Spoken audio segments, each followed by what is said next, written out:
Hello, welcome to इलेक्ट्रोवर्सिटी। आज का हमारा टॉपिक है सीरीज एंड पैरेलल सर्किट।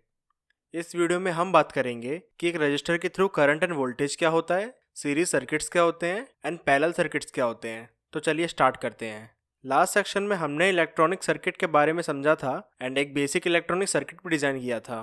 चलिए अब इलेक्ट्रॉनिक सर्किट में थोड़ा और बात करते हैं, लेकिन उससे पहले रजिस्टर के बारे में एक और चीज़ समझनी पड़ेगी। तो हमने अब तक सीखा कि रेजिस्टेंस करंट को लिमिट करता है। मतलब फॉर एग्जांपल हमारे पास एक वायर है जिसमें से I1 करंट फ्लो कर रहा है। अब उसमें एक रजिस्टर लगा देते हैं R वैल्यू का, जो करंट लिमिट के बाद उस वायर में से I2 करंट फ्लो करवाएगा।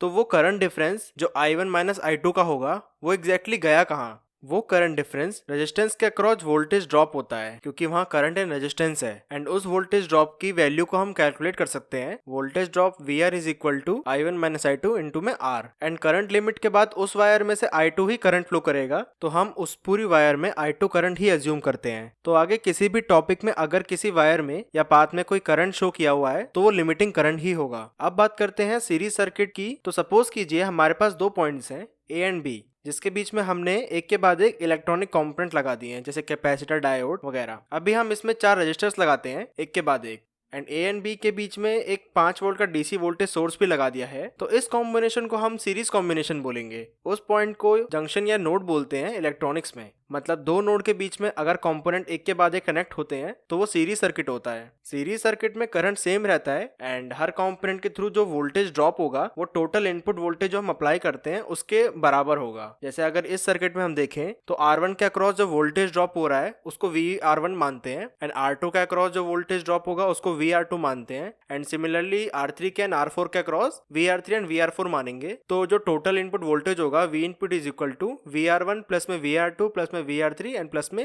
VR4।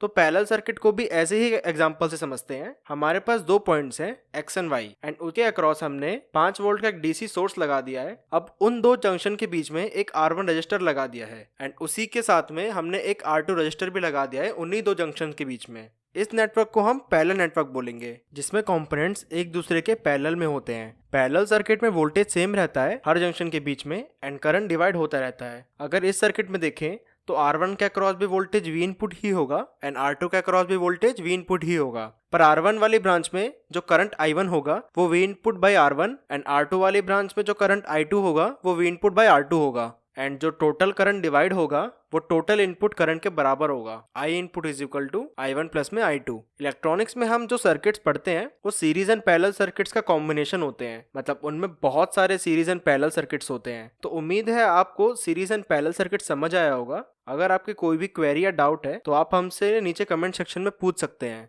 तो मिलते हैं आपसे अगली वीडियो में। सीखेंगे तो बढ़ेंगे।